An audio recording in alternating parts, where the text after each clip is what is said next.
고린도전서 1장 18절입니다. 고린도전서 1장 18절에서 21절까지 고린도전서가 엄청난 사실은 그 복음의 진리를 담고 있습니다. 왜냐하면은 바울이 고린도 교회의 여러 문제 상황에 답을 하면서 이들에게 정말 돌이키고 그 문제를 지금 교회 안에서 문제를 지금 만들어낸 사람들이 회개하고 돌아오고, 그 다음에 문제를 겪는 교회 공동체가 또 복음의 진리 가운데 굳게 서게 하기 위해서 바울은 이 고린도 교회를 향한 엄청난 복음의 진리들을 담아놓고 있어요. 사실은 이 고린도 교회의 상황은 굉장히 참 안타까운 상황이고 난잡한 상황이지만은 고린도 전서나 고린도 후서에 나오는 하나님의 계시의 깊이는 엄청납니다. 이 고린도 전서와 후서 안에 들어있는 계시의 깊이가 굉장하다는 걸 여러분 알 수 있는데요. 그 중에 지금 18절부터 나오는 복음에 대한 변호죠. 복음에 대한 변호, 복음에 대한 변증이다. 이렇게 볼 수가 있겠습니다. 자, 복음을 바울은 십자가의 도라고 합니다. 이 도라는 말로 이제 번역을 어떻게 할 거냐. 우리가 십자가의 도라고 번역한 것은 굉장히 한국적인 번역이죠. 한국적인 번역. 이 영어로는 십자가의 메시지라고 되어 있어요. 메시지. 십자가의 말씀. 뭐 이렇게 번역을 할 수 있고, 아예 그냥 조금 강하게 번역을 하려면 십자가의 복음 이렇게 해도 사실은 상관이 없습니다. 근데 이걸 십자가의 도라고 한 것은 상당히 한국적인 또 동아시아적인 번역이죠. 도라는 말이 이게 중국이나 한국이나 일본에서 통하는 말이거든요. 물론 나중에 C.S. 루이스라는 우리 유명한 영국의 기독교 변증가가 도라는 말을 동아시아에서 가지고 와가지고 자기가 이제 순전한 기독교를 쓸 때 타오라는 단어를 썼습니다. 다오라고 하는데요. 그런 타오라는 단어를 쓰면서 그것이 복음을 얘기했죠. 어쨌든 여기서 십자가의 도는 십자가의 메시지 혹은 십자가의 복음이라고 번역을 해도 전혀 틀리지 않습니다. 자, 십자가의 도 혹은 십자가의 복음은 멸망하는 자들에게는 미련한 것이다. 십자가의 도가 미련하고 어리석다는 겁니다. 멸망하는 자들은 누구죠? 끝까지 예수 그리스도를 믿지 않는 자들입니다. 끝까지 예수 그리스도를 믿지 않고 자기의 고집스러운 길로 가는 자들이죠. 그들에게는 십자가의 도가 뭡니까? 자, 여기서 중요한 것은 뭐냐면은 로마 시대 때의 십자가라는 것은 스캔들입니다. 스캔들이니까 추문이에요. 추문. 누가 십자가에 못 박혔다 그러더라. 어떤 가문에 있는 누구누구가 십자가에 못 박혀서 죽었다 그러더라. 자, 그 얘기를 하기 시작하면요. 추문입니다. 추문. 부끄러운 일이에요.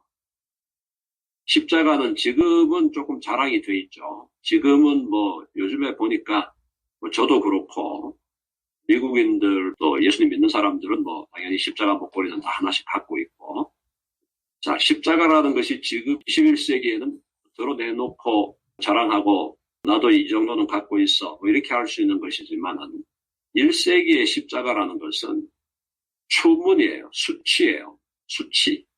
그걸 가까이 하면 안 되는 겁니다. 십자가라는 말이 나오면 안 되는 그런 상황이었습니다. 자, 왜 그럴까요? 십자가는 최악의 범죄자를 처형하는 사형 틀이기 때문입니다. 오늘날에 누가 사람을 사형하는 전기 의자를 모형을 만들어가지고 목에다 달고 다니겠습니까? 자기가 무슨 뭐 사형수라고 하는 겁니까? 뭡니까? 그리고 오늘날에 어떤 사람이 교수형에 참은 교수형 모형을 만들어가지고 목에다 달고 다니겠습니까? 그러니까 지금 십자가가 그 시대의 가장 흉악한 범죄자들을 처형하는 틀이었기 때문에 그걸 1세기 컨텍스트에서 십자가 목걸이를 하고 것은 그야말로 완전 또라이가 되는 겁니다. 정신 나간 인간이 되는 거죠. 자, 근데 바울과 이 시대 이 사도들이 뭘 하고 다녔습니까? 이 세상의 구주요, 이 세상의 진정한 시저, 진정한 카이사르가, 그죠? 이 세상의 구주요, 이 세상의 진정한 시저, 카이사르가 네로가 아니고 십자가에 못 박힌 예수다라고 전하고 다녔습니다. 우주의 하나님이고 또 인간을 죄로부터 구원하는 구주가 십자가에 못 박힌 범죄자였다. 예수였다라고 전하고 다닌 거예요. 자, 인간적으로 말하면 누구도 복음을 받아들일 수가 없는 상황입니다. 그런 이 컨텍스트를 여러분들이 이해를 하셔야 이 1장에서 지금 바울이 하고 있는 얘기가 어떤 얘기인지가 이해되게 되는 것이죠. 자, 그래서 십자가의 도가 믿지 않는 멸망하는 자들에게는 미련한 것이다. 십자가 얘기를 하는 순간에 너희가 전하고 있는 그 메시지를 누가 듣겠냐. 전혀 말이 안 되는 일을 너희들이 하고 있다는 얘기죠. 자, 근데 바울은 십자가 외에는, 십자가에 못 박힌 그리스도 예수 외에는 내가 아무것도 자랑하지 않겠다. 완전히 세상의 흐름에 대해서 정면 대결, 그걸 택하는 거죠. 구원을 받는 우리에게는 하나님의 능력이라.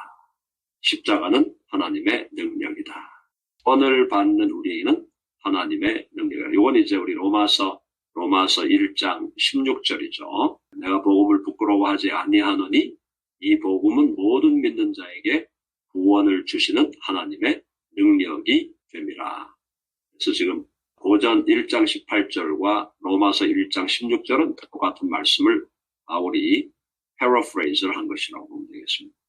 19절에 기록된 바 내가 지혜 있는 자들의 지혜를 멸하고, 인간의 지혜죠. 인간의 지혜를 멸하고 총명한 자들의 총명을 폐하리라. 인간의 총명함을 폐하리라. 인간의 지혜는 하나님 앞에서 지혜가 아니다라는 겁니다. 뒤에 이제 나오지만은 여기 지금 능력이라고 할 때 이 능력은 초자연적인 기적을 내포하는 능력이고, 여기서 지혜라는 것은 우리가 유대인들이, 아까 그 능력은 유대인들이 구하는 표적의 능력이고요. 지혜라는 것은 헬라인들이 구하는 철학적 지혜를 얘기하는 겁니다. 그래서 내가 지혜 있는 자들, 철학이 뭐죠? 철학, philosophy, 철학이 philos 플러스 소피아예요. 지혜에 대한 사랑입니다. 철학이 고대 철학의 시작이 헬라 문명인데, 이 헬라 문명의 철학의 아버지가 소크라테스죠. 소크라테스가 아버지고 그 아들이 플라톤이고 그 플라톤의 아들이 아리스토텔레스인데, 이 사람들이 철학을 한다고 할 때 철학은 지혜에 대한 사랑이에요. 지혜에 대한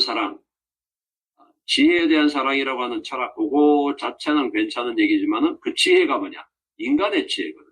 그러니까 인간의 지혜를 사랑하기 때문에 철학이 문제가 있는 것이죠. 그래서 바울은 나중에 이제 고린도서를 계속 진행하면서 지혜가 뭐냐? 지혜가 예수 그리스도다. 능력이 뭐냐? 능력이 바로 예수 그리스도다. 계속 그 얘기를 하는 겁니다.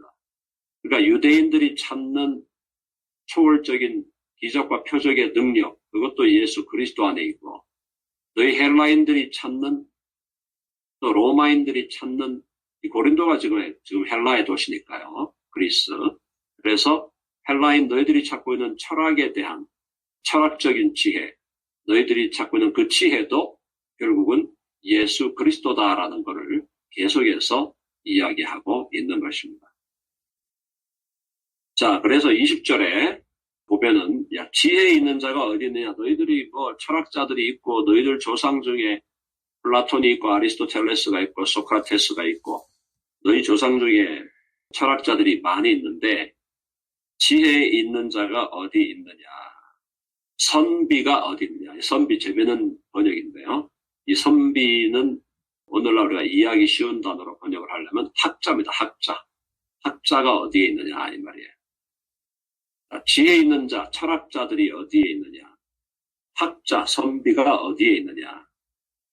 이 세대의 변론가가 어디 있느냐? 변론가라는 것은 이제 자기의 주장을 다른 사람들을 설득하는 거죠. 변론가가 어디 있느냐?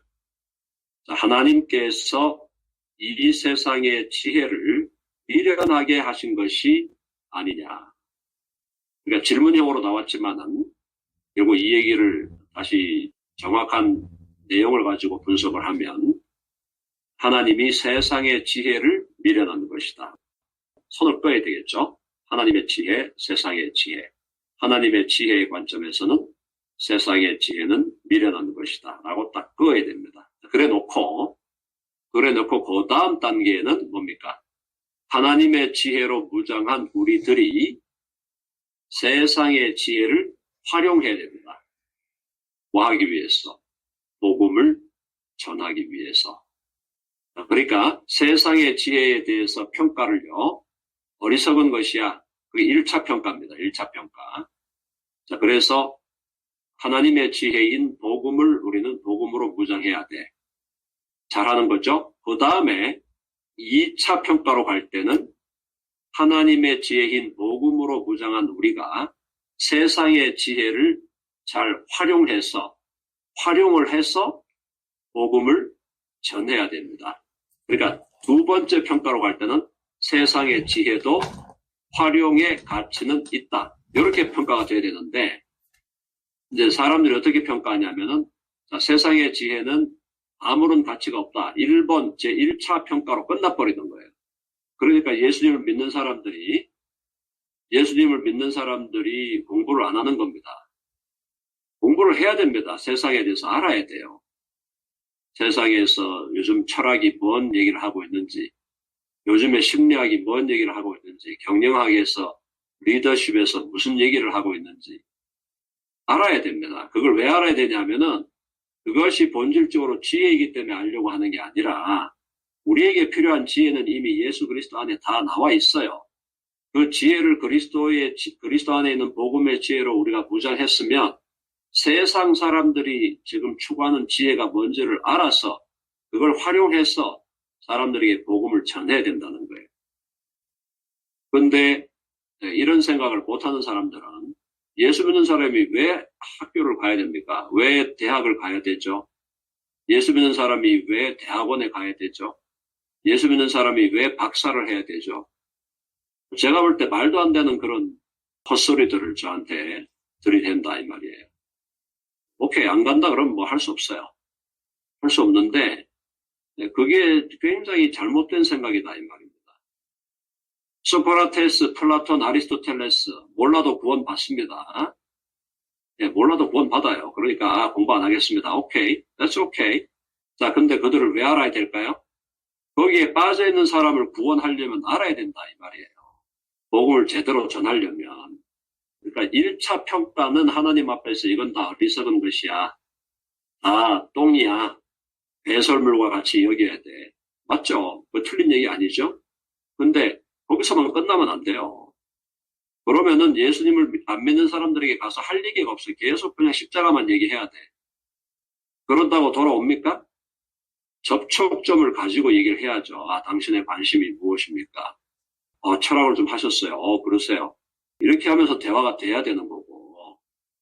세상의 지혜에 대한 1차 평가는 빵점이지만 그 다음 2차 평가로 돌아갈 때는 그래도 활용을 해야 된다. 자, 이걸 여러분 기억을 해야 됩니다. 바울이 지금 그거를 금지하는 게 아니에요. 지금 여기서는 원론적 평가를 하고 있는 거예요. 원론적 1차 평가를 하고 있는 겁니다. 21절 번역을 왜 이렇게 해놨는지 모르겠어요. 이거를 갖다가 왜 고치질 않는지. 전도가 미련하다는 거예요? 복음 전도하는 게 미련하다는 거예요? 뭔 말이에요 이게? 플라톤을 연구하고 뭐 아리스토텔레스를 연구하고 소크라테스를 연구한다고 해서 하나님을 알 수 있나요? 모르죠. 하나님을 알 수 없습니다. 그러니까 하나님의 지혜의 관점에서 보면 전도에 미련한 게 아니고 이 원문을 보면요.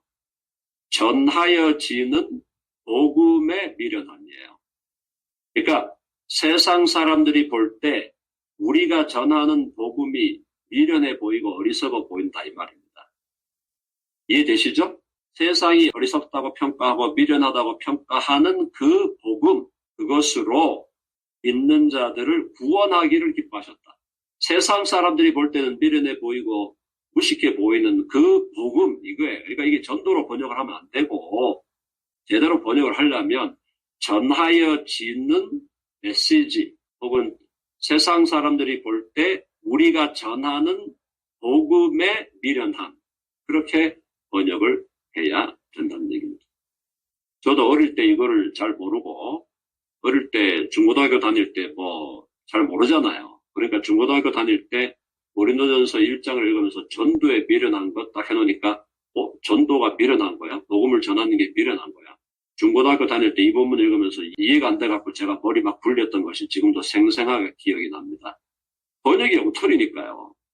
이런 얘기 정말 우리끼리만 하는 얘기인데 죄송한 얘기인데 성경을 좀 제대로 좀 번역해주면 좋겠어요. 우리 한국에 있는 크리스천들. 정말입니다. 저도 이제 신학 교수니까 그러면 네가 해봐라 그러겠죠.